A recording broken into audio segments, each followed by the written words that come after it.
दोस्तों प्रणाम। दोस्तों, आज अपने अनुभवों की इस श्रृंखला में मैं आपको जनपद बागेश्वर, जो उत्तराखंड का एक दूरस्थ जनपद है, वहाँ पे 2018 में दो बच्चों को गुलदार द्वारा मारा गया था, वही घटनाक्रम सुनाने जा रहा हूँ। दोस्तों, बागेश्वर का जो गरुड़ ब्लॉक है, गरुड़ ब्लॉक जनपद चमोली से लगा हुआ है, यानी कर्णप्रयाग से ग्वालदम, और ग्वालदम के बाद जनपद बागेश्वर शुरू हो जाता है। इसी में एक ग्वालदम से एक जो रोड है वो कोट भामरी के लिए जो मेन सड़क है वो जाती है, तथा यहीं पर से एक लूप लाइन जो अन्य बहुत सारे गांवों को जोड़ती हुई और अंत में वो भी कोट भामरी में इस मेन सड़क से मिल जाती है। इसी के बीच में एक जगह पड़ती है। इस हरिनगरी में 2018 मई के महीने एक देवीधार ऊपर एक गांव है, शायद मुझे ठीक तरह से याद नहीं है, शायद देवीधार नाम का ही कोई गांव था। वो अलग अलग बसा हुआ था और उसमें एक घर था जो चीड़ के जो जंगल है, वो जंगल सारे क्षेत्र में यहाँ पे है। चीड़ के झुरमुट में एक अकेला सा मकान था। लगभग 6 मई की बात है। उस समय शाम का समय था, गर्मियों का मौसम था, और वैसे भी चीड़ वाले जंगलों में गर्मियों में बहुत सारी गर्मी होती है, और कुमाऊं वाला एरिया वैसे भी गढ़वाल से ज़्यादा गर्म है। बच्चे शाम को खेल रहे थे। ये दो भाई बहन थे और इनके जो माँ बाप थे वो गेहूं की कटाई और अन्य घरेलू कामों पे लगे हुए थे। जो लगभग शाम 7 बजे, यानी अभी अंधेरा भी नहीं हुआ था, उन चीड़ के जंगलों से होता हुआ कोई गुलदार उस रूट पे या उस क्षेत्र में भ्रमण के लिए निकला, और शायद भूखा रहा। वह उस घर के किनारे से जब निकला तो उसने देखा कि यहाँ पे एक 8 साल का बच्चा और एक 12 साल की बच्ची खेल रही है। तो वो चुपचाप हाथ लगाए उस घर के नज़दीक पहुँच गया। जो लगभग थोड़ा अंधेरा हुआ तो उसने उस बच्चे को वहाँ से उठा लिया। उसके बाद उस बच्चे को उठा के वो वहाँ से सीधा भागा, और उसके बाद ऊपर वाले एरिया पे जब ऊपर की ओर ले जाता तो वहाँ चीड़ के जंगल थे, और वह उस बच्चे को वहाँ से सीधे नीचे लाया, और उसी घर के लगभग 50 मीटर दूरी पे एक जो नाला था, वो नाला सीधे मेन सड़क तक जाता था, और उसमें बांस के एक घना पैच था। गुलदार को अपनी शिकार के साथ जल्दी से जल्दी दूर पहुंचना था, और छुपाव में भी। अतः अंधेरे का फायदा उठाते हुए वह उस बच्चे को लेके उस बांस के झुरमुट में गुम हो गया। तुरंत सूचना जो है उसे घर वालों को पहुंची तो गांव वालों को हो हल्ला हो गया, और उसके बाद सारे लोग उस बच्चे को ढूंढने में लगे रहे। परंतु पूरी रात की मेहनत के बाद भी उन्हें उस बच्चे का शव नहीं मिला। दूसरे दिन जब रात खुलते ही लोग फिर उस बच्चे को ढूंढने के लिए चारों ओर फैल गए। फॉरेस्ट व राजस्व विभाग को इसकी सूचना दे दी गई थी। फॉरेस्ट वाले भी रात को ही वहां पहुंच गए थे।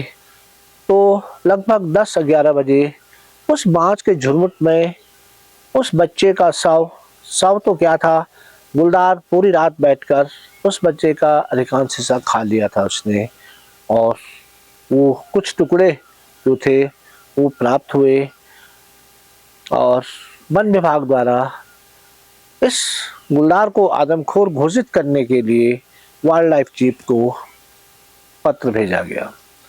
परंतु वाइल्ड लाइफ चीफ द्वारा इस गुलदार को इस समय आदमखोर घोषित नहीं किया गया। वन विभाग द्वारा वहाँ पे पिंजरे लगा दिए गए और अपनी गश्त जो है वो बढ़ा दी गई।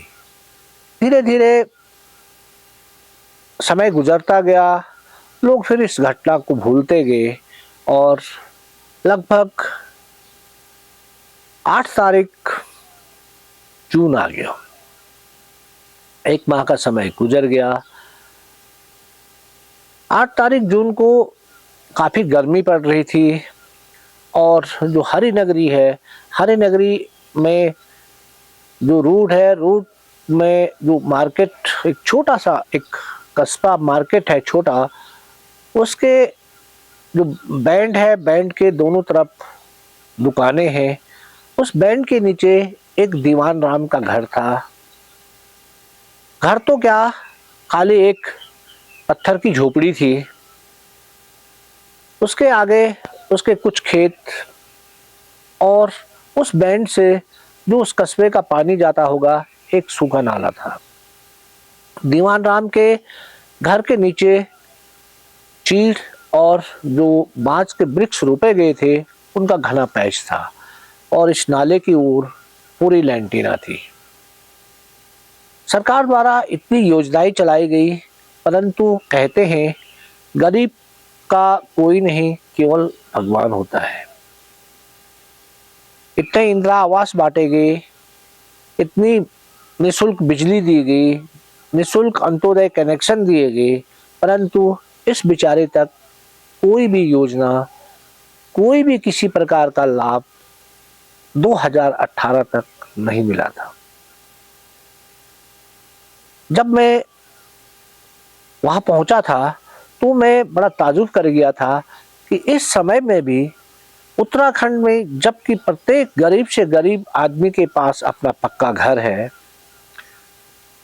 कम से कम दिहाड़ी करके खाने के लिए पूरी राशन है, परंतु यह एक ऐसा परिवार है जिसके पास पक्का घर नहीं है, घर पे बिजली नहीं है और घर पे भी 2 कमरे जो उसके बनाए हुए हैं ऊपर जो कच्ची छत के नीचे, उसमें भी एक कमरे में एक गाय और एक कुत्ता, उसके 3 पिल्ले और दूसरे कमरे में अपने आप अपनी पत्नी के साथ और उसके साथ 2 बच्चे। दीवान राम दिहाड़ी मजदूरी करके बड़ी मुश्किल से उन घर का पेट पाल रहा था। ये चीज बड़ी अचरज की लगी और जो हरिनगरी नाम पड़ा हुआ है वो एससी बाहुल्य क्षेत्र में मेरे समझ से सरकार द्वारा उनको पट्टे की जमीन दी गई है, यानी अनुसूचित बाहुल्य क्षेत्र वो है और सरकार द्वारा विभिन्न योजनाएं उस गांव में दी गई थी, विभिन्न प्रकार के रोजगार वहां दिए गए थे, परंतु गरीब को पूछने वाला वहां कोई नहीं था। 8 तारीख जून को शाम अंधेरा हो चुका था। सारा परिवार घर पे एकत्र हो चुका था और जो उनका छोटा बेटा, जो लगभग उस समय 8 साल का था, वो शौच के लिए घर के बगल पे ही, क्योंकि शौचालय उनके पास था नहीं, शौच के वहीं पे घर के बगल पे उस लैंटीना में उन्होंने एक जो टाट का है, एक टाट का कच्चा शौचालय रूप में बनाया हुआ था। वहां वो सोच के ले गया। उसे क्या मालूम था कि आज इस बाजार से केवल 20 या 30 मीटर पे उसका घर है और वहीं पे आज गुलदार उसका इंतजार कर रहा है। क्योंकि बिजली उनके पास थी नहीं, इसलिए वे शाम होते ही उस अंधेरे में वो सोच के लिए वहां पे गया। गुलदार ने अकेले बच्चे को आते हुए देखा और उसने उस पे झपटा मार के उसको नीचे, क्योंकि जो मैंने बताया कस्बे के बगल पे जो सूखा नाला था और उसमें लेंटीना थी, उसमें उसने बच्चे को खींचना शुरू किया। बच्चा जोर से चिल्लाया तो उसकी माँ और बाप बाहर आए तो उन्होंने देखा कि एक गुलदार उनके बेटे को नीचे की ओर खींच के ले जा रहा है और वो जोर जोर से चिल्लाए। मार्केट से, क्योंकि जो छोटा कस्बा था उससे उनकी आवाज़ सुनकर कुछ लोग दौड़े हुए नीचे आए।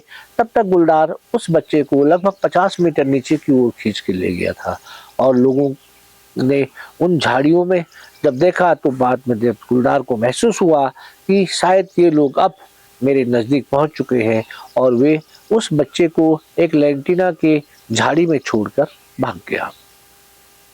सारी रात उन लोगों ने उस बच्चे को उसी झाड़ी में रखा और वहां पे आग जला के वो लोग बैठ गए।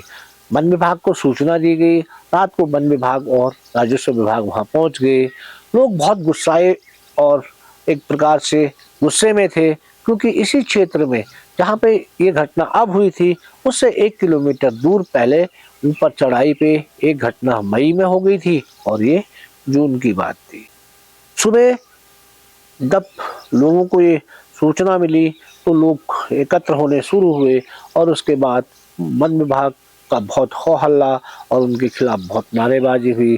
प्रशासन को बहुत भला बुरा कहा गया और उसके बाद वाइल्ड लाइफ चीफ द्वारा इस गुलदार को आदमखोर घोषित कर दिया गया।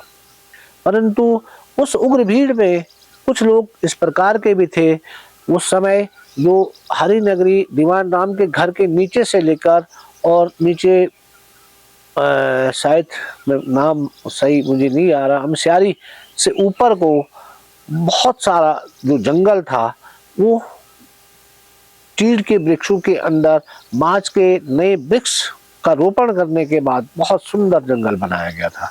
परंतु उस समय जो इंसान था वो इन जानवरों के एकदम खिलाफ हो चुका था, तो कुछ लोगों ने उस जंगल में रात को आग लगा दी और गर्मियों का मौसम था तो बांज के वो छोटे वृक्ष ऐसे जले हुए थे कि ऐसा लग रहा था कि लोगों ने इस गुलदार के बदले में अपना ही सर्वस्व नाश कर दिया। जो शुद्ध हवा और इस वातावरण को ठंडे करने के लिए और इस जो जमीन है इस जमीन में पानी एकत्र करने के लिए जिनके द्वारा ये बांज के वृक्ष लगाए गए थे, आज उन्हें एक झटके में समाप्त कर दिया गया। यानी हमारी 10 साल की जो मेहनत थी, 10 साल तक जो हमने बांज के वृक्ष पाले हुए थे, वो एक ही झटके में सारे सुहा हो गए। जून की गर्मी में और आग का तांडव और भी खतरनाक हो गया। दोस्तों, डीएफओ बागेश्वर द्वारा मेरे से संपर्क किया गया और उस समय मेरा बड़ा बेटा जो एयरफोर्स में विजय रावत है वो भी घर आया हुआ था। तो उन्होंने कहा कि पापा हम दोनों चलते हैं और हम 10 तारीख को हरिनगरी यहाँ से कर्णप्रयाग सिमली, सिमली से ग्वालदम और ग्वालदम से होते हुए लगभग 2:30-3 बजे हरिनगरी पहुँच गए। हरिनगरी पहुँचने पर उस समय वन विभाग द्वारा वहाँ पे पिंजरे हिंजरे लगाए जा रहे थे, तो हमने उस घर का के चारों ओर का हमने निरीक्षण किया। परंतु जो गुलदार के आने जाने के या जो उसके जो पहले के क्रैश होंगे वो सब मिट चुके थे, क्योंकि पूरा जो क्षेत्र था वो जल चुका था। उसके बाद रात को हम लोगों ने सर्च किया और सर्च के बाद वही गाड़ी से ही सर्च किया और दूसरे दिन 11 तारीख से बारिश जो है वो वहाँ होने लगी। बारिश के कारण अब गुलदार को ढूंढना थोड़ा टफ हो गया था और उस एरिया पे शायद गर्मी में जो बारिश की बूंदों के कारण कुछ भाप जो थी वो भाप निकल रही थी।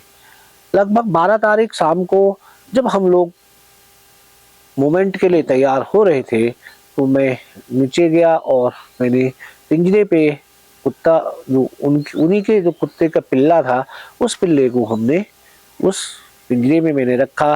पिंजरे को पूरी तरह से ढका और वो पिल्ला जो था वो काले रंग का था, तो उसको मैं बंद करने के बाद मैं अपने मूवमेंट पे चल दिया। जब हमने ऊपर जहाँ पहली घटना हुई थी वहाँ तक हमने गाड़ी से सर्च किया और उसके बाद लगभग 8:30 बजे मैं हरिनगरी जहाँ ये घटनाक्रम हुआ था वहाँ जब मैंने पहुँचा तो जब हमने लाइट मारी तो हमें उस घर के नीचे कुछ आंखें चमकती हुई दिखाई दी। तो मेरे को लगा कि शायद गुलदार आज इस एरिया पे आ चुका है। मैं दूरबीन निकाल के उसको मैंने जब गौर से देखा तो मेरे को लगा कि उस आंखों के नीचे कुछ सफेद वाला एरिया दिखाई दे रहा है। यानी यदि ये गुलदार है तो इसकी आंखें और जो गले के नीचे सफेद वाला जो एरिया है ये दिखाई दे रहा है, परंतु ऐसा लग रहा है कि ये गुलदार बैठा हुआ है, क्योंकि जो भाप और बारिश के कारण जो धुंध थी, उस धुंध के कारण जो हमारी बहुत पावरफुल दूरबीन है वो भी क्लियर नहीं दिखा पा रही थी। फिर कपड़े से उस दूरबीन को साफ करके फिर मैंने उसको दोबारा देखा तो उससे ज्यादा क्लियर मुझे कुछ नहीं दिखाई दिया। फिर मैं विजय के साथ ठीक जहां वो आंखें चमक रही थी लगभग ऊपर से जाके उस एरिया, उस पिंजरे पे, और उस पिंजरे के ऐसा लग रहा था कि पिंजरे से लगभग 100 गज नीचे ये आंखें चमक रही है। मैं वहां पहुंचा, उसके बाद हमने वहां सर्च किया तो हमें कोई आंखें नहीं चमकी। फिर हम लोग वापस जहां से हमें आंखें चमक रही थी वहां पहुंचे। वहां से फिर जब हमारे द्वारा लाइट मारी गई तो लगा कि फिर ये आंखें चमक रही है। टेलीस्कोप से बहुत क्लियर दिख नहीं रहा था, और जब दूरबीनी से क्लियर नहीं दिख रहा था टेलीस्कोप से किरण कहां से दिखेगा क्लियर। मेरे को ये लगा कि ये गुलदार शायद चालाक है, और ये जब हम इसके नजदीक पहुंचे थे तो ये शायद आंखें नहीं दे रहा है, परंतु इसी पोर्शन से इसकी आंखें चमक रही है, क्यों ना इसको एक फायर कर दिया जाए। और दोस्तों मैंने एम किया और उस आंखों के जो गले सफेद वाला जो एरिया था उसको निशाना लेते हुए लगभग 200-250 गज से उस पर फायर कर दिया। फायर करने के बाद कुछ नहीं हुआ, एरिया सुनसान हो गया। जो आंखें चमक रही थी अब वो भी नहीं दिख रही थी, तो मैंने सोचा शायद गोली लगी होगी या नहीं लगी होगी। अब ये तो सुबह का है। जब हम लोग सुबह उस एरिया को सर्च करने के लिए बहुत जल्दी उठे, और जब हमने उधर देखा तो हमें ये पता ही नहीं चला कि गुलदार कहाँ बैठा था। और जब हम फिर उस पोर्शन पे गए और वहां से हमने अनुमान लगाया कि लगभग रात को इस पोर्शन पे कुछ चीज दिख रही थी, क्योंकि दूरी बहुत थी, 200-250 गज थी। रात को हम ये क्लियर नहीं कर पा रहे थे कि ये जगह है कहाँ, और मेन कारण था धुंध का। तो हमें लगा कि लगभग पिंजरे के नीचे वाले खेत पे ही गुलदार हो सकता है। वहां हमने पूरा सर्च किया, कुछ हमको दिखाई नहीं, गोली का निशान तक नहीं दिखा।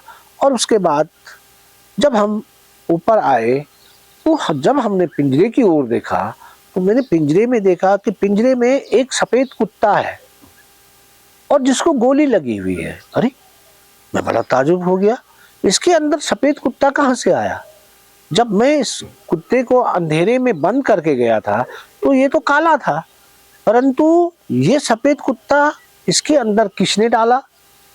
और जो रात को आंखें चमक रही थी ये तो इसी कुत्ते की चमक रही थी, और जो जिसको हम सफेद गला समझ रहे थे ये इसका बदन दिख रहा था। और जो मैंने 200-250 गज से जो गोली मारी वो उस कुत्ते को लग गई। अब जब तक लोग एकत्र होते उससे पहले हमको उस कुत्ते को वहां से हटाना था, क्योंकि लोगों में बहुत सारा एक गुस्सा हो जाता है कि देखो इन्होंने पिंजरे के अंदर कुत्ते को मार दिया।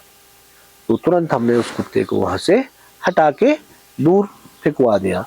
परंतु मेरे दिमाग में एक चीज, एक प्रश्न लगातार आ रहा था कि इस कुत्ते को किसने इसमें रखा। बाद में मैंने उन घर वालों को पूछा तो उन्होंने उस जो एक उनका जो बड़ा बेटा था उसने मुझे बताया कि वो इस काले कुत्ते को बहुत प्यार करता था जो मैंने पिंजरे में डाला था, और हाँ, इसको वो ज़्यादा प्यार नहीं करता था। जब अंधेरा हो गया था तो जब वो घर पे आया तो उसने देखा कि उसका काला जो वाला जो पिल्ला है उस पिल्ले को पिंजरे पे डाला गया है। तो वो उस काले पिल्ले को वहाँ से निकाल करके उसने सफ़ेद वाला पिल्ला उसमें डाला और फिर पिंजरे का दरवाज़ा बंद कर दिया। उससे मुझे लग रहा था कि ये कुत्ते के पिल्ले से तो प्यार कर रहा है, परंतु सपोज दैट उस समय हम लोग मूवमेंट पे ऊपर जहाँ पहली घटना हुई थी वहाँ गए हुए थे, या उस समय अंधेरा हो चुका था और खुदा न खास्ता कि गुलदार घूमते हुए उधर आ जाता तो वो इस बेटे को भी ले जाता, परंतु कुत्तों के प्यार के कारण उसे अपनी जान की परवाह नहीं की। और दोस्तों, उससे मुझे बहुत ग्लानि हुई कि मेरे द्वारा आज एक जो निर्दोष प्राणी था उसको गोली मारी गई। दोष मैं अपना ही नहीं, क्योंकि जब मैं फायर कर रहा था तो मेरे साथ आरओ और 2 फॉरेस्ट वाले भी थे। मैंने उन्हें भी दूरबीन दी थी और उनसे भी देख पूछा था कि आप बताओ, मुझे क्लियर नहीं दिख रहा है, विजय को भी क्लियर नहीं दिख रहा है, तो आप बताएं कि ये वास्तव में गुलदार है या क्या है। तो सभी ने एक मत तय किया था, क्योंकि बहुत क्लियर नहीं दिख रहा है और हम जो मार्केट था हरिनगरी का, उससे थोड़ा नीचे, सड़क से थोड़ा से नीचे से हम उसको देख रहे थे, यानी 200-250 गज दूर, और रात की धुंध में वो बिल्कुल साफ नहीं दिख रहा था। पिंजरे को इस प्रकार से हम लोगों ने ढका हुआ था कि यदि वहां से हम लोग दूरबीन से देखते, यदि हमने पिंजरे को थोड़ा भी खुला छोड़ा होता तो पिंजरे की सरियाएं हमको चमकती हुई दिखती, या पिंजरे की जो सरिया थी वो हमें दिख जाती, परंतु उस प्रकार से ढका हुआ था कि केवल उसमें कुत्ते का बदन और उसकी आंखें दिख रही थी, बाकी और कोई चीज नहीं दिख रहा था। और उसके बाद दोस्तों हम लोग कैंप आ गए। दिन भर वही सोचते रहे कि यार ये तो बहुत गलत हो गया है, परंतु फॉरेस्ट वालों में एक इस प्रकार की जो उनके मन में या उनके जो बातचीत में एक चीज चल रही थी कि वास्तव में रावत जी तो बहुत बड़े शिकारी हैं। उन्होंने 250 गज दूर से फायर करके एक छोटे से कुत्ते के पिल्ले को बेच दिया, और यदि इसकी जगह में गुलदार होता तो गुलदार मारा जाता। परंतु मैं दूसरे प्रकार से सोच रहा था कि यार एक कुत्ते का जो पिल्ला था, जो निर्दोष था, वो मारा गया। शाम को हम लोग खुली गाड़ी से वहाँ से नीचे, हरिनगरी से नीचे वाले पोर्शन को सर्च करने के बारे में सोच रहे थे, और जो शाम हुई हम लोगों ने गाड़ी से उसके नीचे जो जंगल जला हुआ था, उससे नीचे जो गांव था वहाँ आग नहीं लगी हुई थी, उस साइड एरिया को हमको सर्च करने के लिए हमारा जो एक प्लान था वो था। और मैं हुआ, आरू बिस्सी हुए, विजय हुआ, एक ड्राइवर और एक और फॉरेस्ट गार्ड के साथ हम लोग शाम को उस रूट पे चल दिए। ये रूट मेन रूट से कट कर एक अनेक गांवों को जोड़ती थी। जब हम वहां से उस रोड के अंतिम छोर तक पहुंचे तो उस समय हमें वहां से कुछ नहीं दिखा। कुछ जंगली बिल्लियां, कुछ सियार, ऐसी कोई चीज दिखाई दे रही थी। और लगभग 10 बजे हम जब वापस वहां से लौटे तो एक जो नाला हरिनगरी से आ रहा था, उसी नाले पे नीचे पुलिया थी। उस पुलिया को क्रॉस करते ही हमें 2 आंखें बहुत तेजी से चमकती हुई दिखाई दी, और ठीक उससे आगे एक घर था। उस घर में एक कुत्ता बहुत जोर जोर से भौंक रहा था।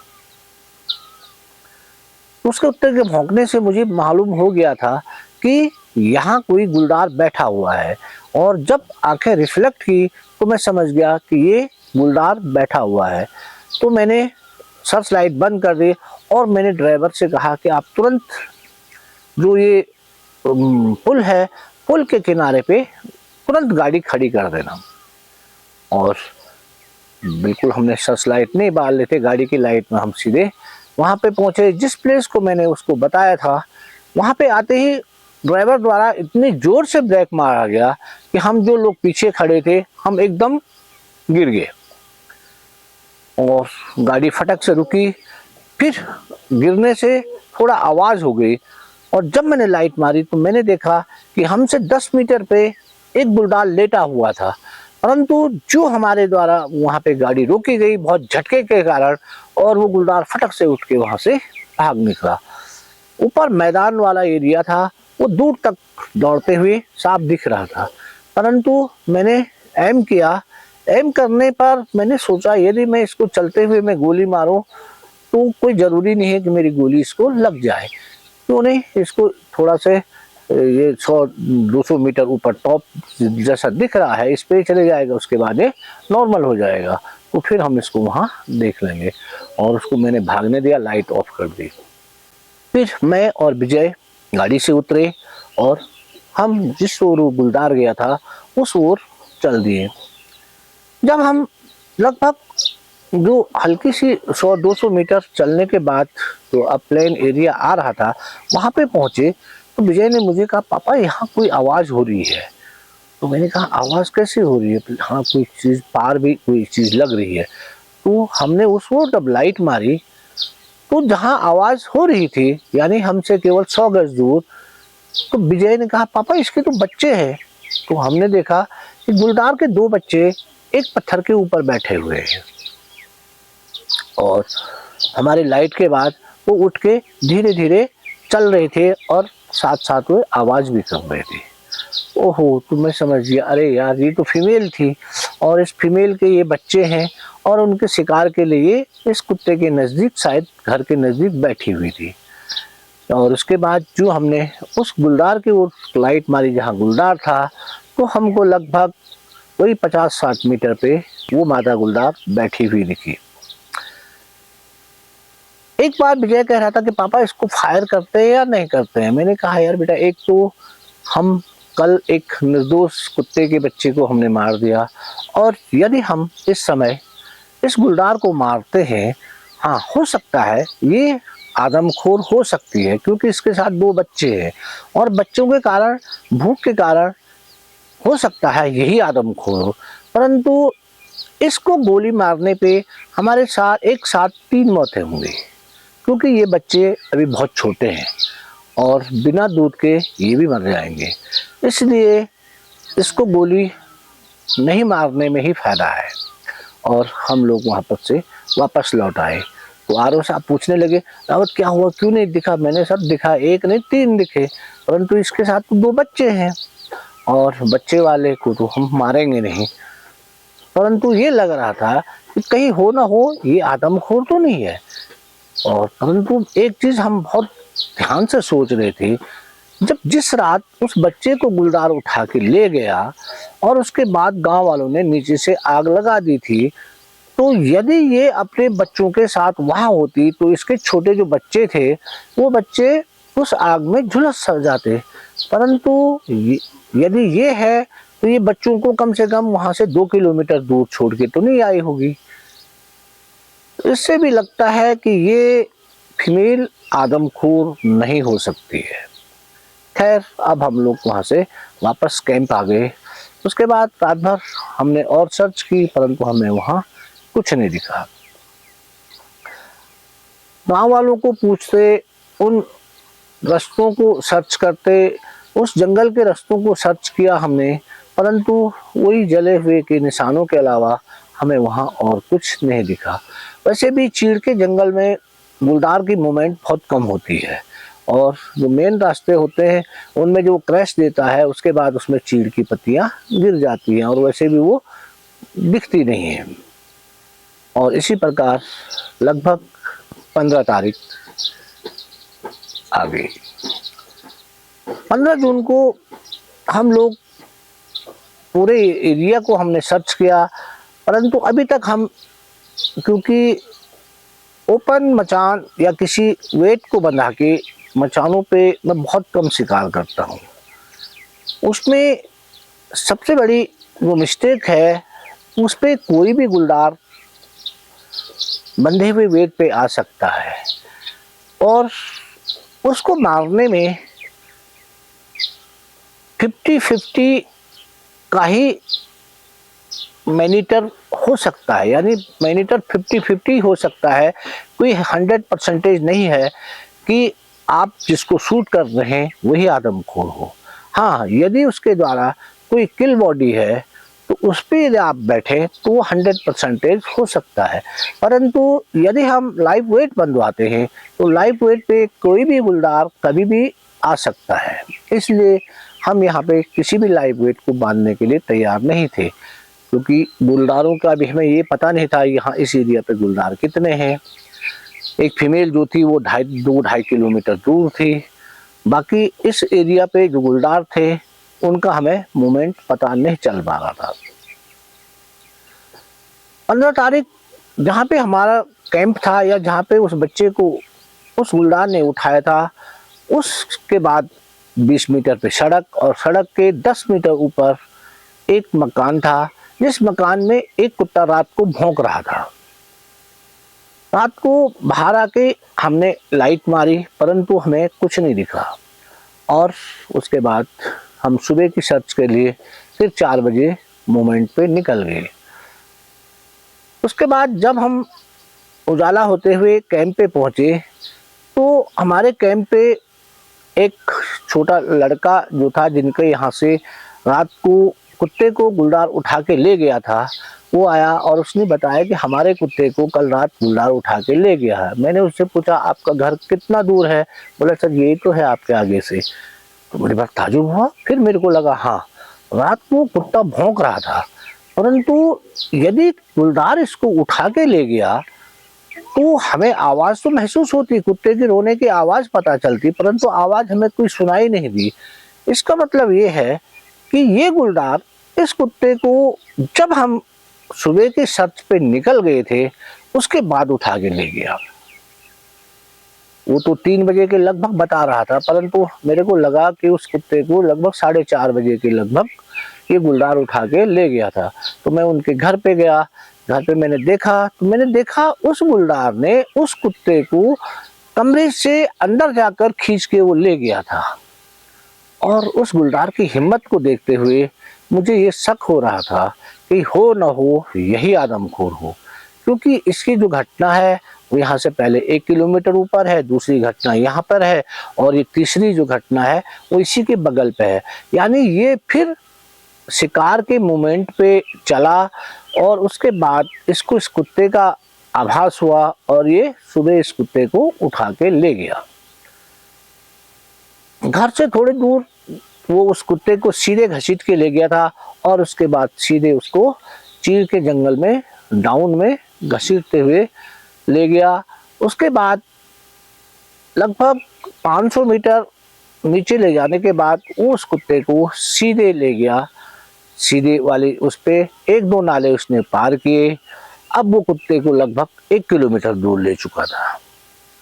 वहां पे जब हम पहुंचे तो वहां पे मैंने देखा उसने कुत्ते के जो पंजे थे वो कुछ कटे हुए वहीं पे थे। यानी उस गुलदार ने उस कुत्ते को वहां पे बैठ के खाया और लगभग उसके आगे के 2 पंजे, 2 फट्टे, यानी जो उसके आगे के हिस्सा है वो उसने वहीं पे खा लिया। इसका ये मतलब था कि गुलदार इसको सुबह उठा के ले गया।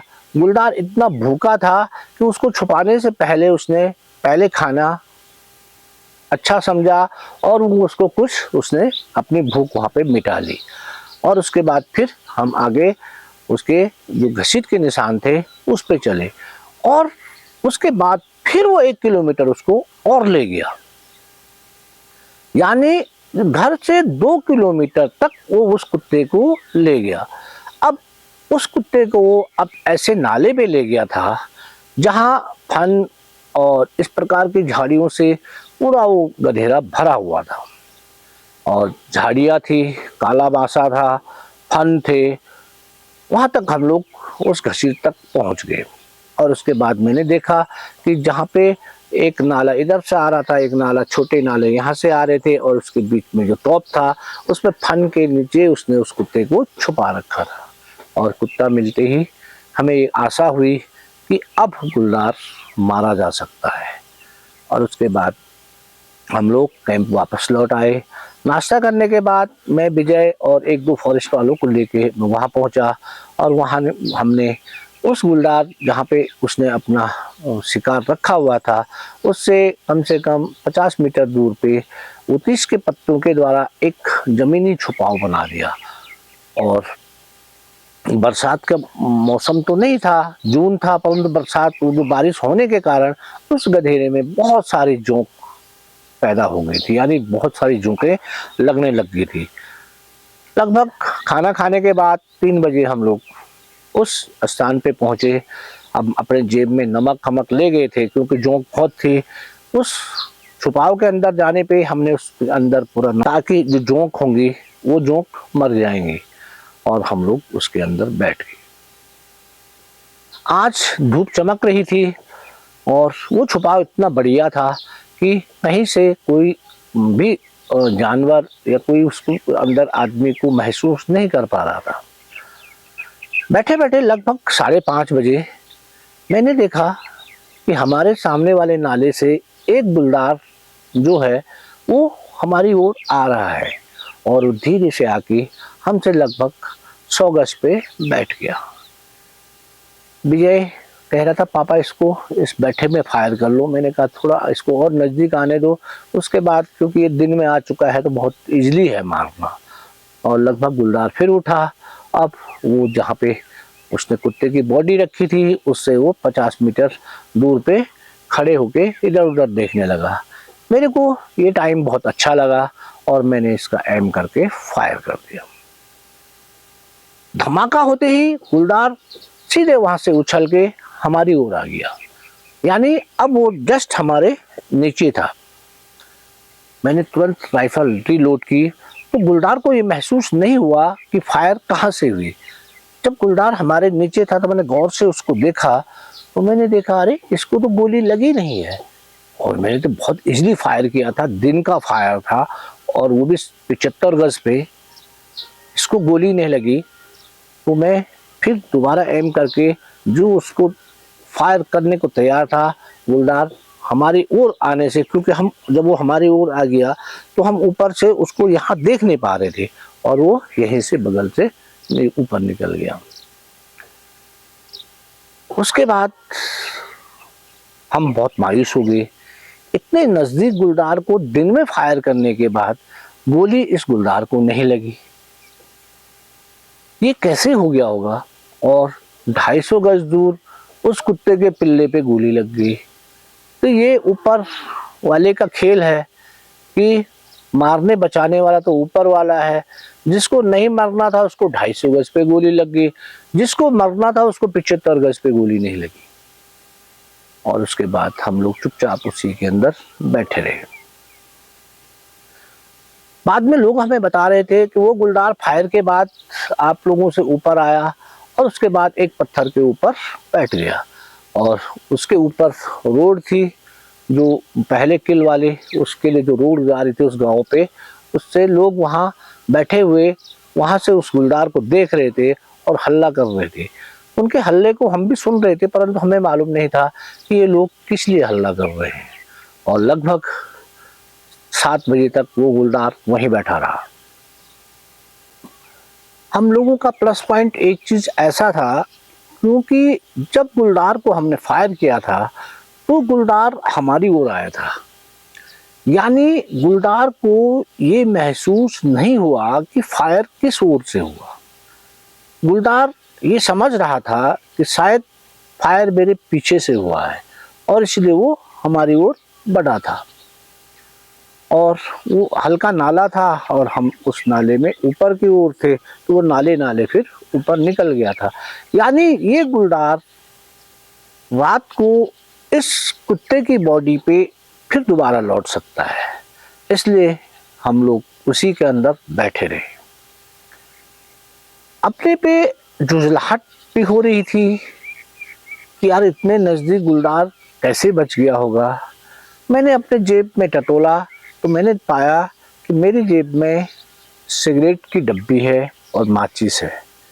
जबकि हम लोग इस चीज़ को शिकार के टाइम पे यूज़ नहीं करते हैं, परंतु एक प्रकार से दिमागी तनाव को कम करने के लिए मैंने उसी के अंदर बैठ के सिगरेट जलाई और सोचने लगा।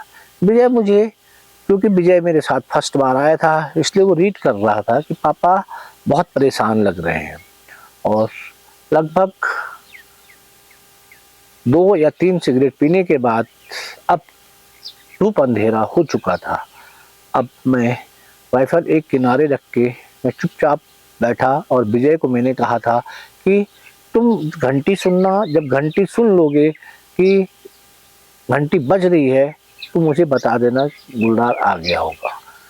और लगभग 8 बज गए थे, यानी 3 बजे से लेकर और 8 बजे तक 5 घंटे उसी छोटी सी छुपाव के अंदर हम लोग बैठे हुए थे।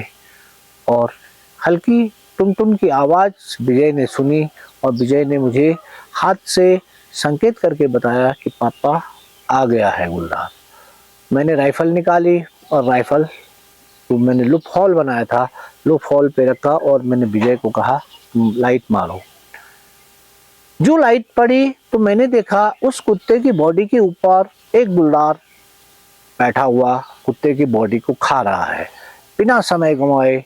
क्योंकि हम बहुत नज़दीक थे इसलिए मैंने तुरंत उसके आगे हिस्से का एम लेते हुए ट्रिगर दबा दिया। एक धमाका हुआ और गुलदार बिना उछले एक गठरी की भांति लुढ़कता हुआ नीचे नाले की ओर गिर गया। यानी ये गोली उसके चेस्ट को बेधती हुई और हार्ट को छेदती हुई निकल गई थी, इसीलिए गुलदार वहीं से लुढ़कता हुआ नीचे गिर गया। यानी उस समय उस गुलदार का समय नहीं आया था और इसलिए उस समय वो गोली उस गुलदार को नहीं लगी। और इस समय 8 बजे के लगभग रात को इस गुलदार को जो हमने फायर किया वो एक्यूरेट इसके चेस्ट को लगती हुई बाहर निकल गई और गुलदार मारा गया। कैंप में सारे लोग जो दिन की जो फायर की आवाज़ सुनने के बाद उन्हें विश्वास था कि रावत जी ने गुलदार को मार दिया होगा, परंतु हमारे वापस न लौटने के कारण वो लोग मायूस थे कि शायद गोली नहीं लगी है। और रात 8 बजे जब उनके द्वारा फायर सुना गया तो उन्हें विश्वास था कि अब शायद गुलदार को गोली लग गई होगी। और मैं और विजय बाहर निकले और हम अपने राइफल और सर्च लाइट लेते हुए सीधे कैंप वापस लौट आए। कैंप वापस लौटने के बाद डीएफओ और आरओ साहब वही थे। उन्होंने कहा रावत क्या हुआ? मैंने सर गुलदार तो मर गया है, परंतु इस समय हम लाए नहीं और बहुत दूर है, सुबह 4 बजे के लगभग जाएंगे और तब लेके आएंगे। फिर हम लोगों ने खाना खाया और उसके बाद हम लोग सो गए। सुबह 4 बजे हम लोग उठे और 2-3 फॉरेस्ट वाले लेके हम उस जगह पे पहुंचे जहां गुलदार को रात को हमने फायर किया था और गुलदार वहीं से लुढ़कता हुआ उस नाले में गिरा हुआ था। तो 2 फॉरेस्ट वाले बड़ी मुश्किल से उस गुलदार को उठा के ऊपर लाए और उसके बाद डंडों पे बांधकर उसको हरिनगरी लाया गया। और हरिनगरी लाने के बाद उसको पोस्टमार्टम के लिए जो बजूला जो रेंज कार्यालय है वहाँ उसको ले गए। दिन में इसका पोस्टमार्टम हुआ। इसकी आयु लगभग 7 साल के लगभग थी। एक मेल गुलदार था और शायद भूख के कारण यह गुलदार आदमखोर हो गया था, क्योंकि इस एरिया पे खाने के लिए कुछ नहीं था और भूख के कारण ही ये गुलदार आदमखोर हो गया था। फिर लोगों ने फूल मालाओं से वहाँ पे हमारा स्वागत किया और उन सारे लोगों से विदा लेने के बाद हम लोग वहाँ से गैरसैंण की ओर चल दिए और हरिनगरी का जो गुलदार था वो मारा गया था। दोस्तों, दीवान राम के घर पे दूसरे दिन ही बिजली का कनेक्शन से जोड़ दिया गया, बाहर सौर ऊर्जा लगा दी गई और जब मैं एक बार वापस लौट रहा था बागेश्वर से, तब मैंने देखा दीवान राम के घर को इंदिरा आवास के द्वारा बनाया जा रहा है और उस दिन उस कच्चे घर को पक्के घर में बदलकर उसके ऊपर लेंटर डाल दिया जा रहा था। मेरा ये अनुभव आपको कैसा लगा कमेंट करके ज़रूर बताएं। इस वीडियो को लाइक करें, शेयर करें और फिर मिलते हैं दोस्तों इसी प्रकार के एक रोमांचकारी अनुभव के साथ। तब तक बहुत बहुत धन्यवाद।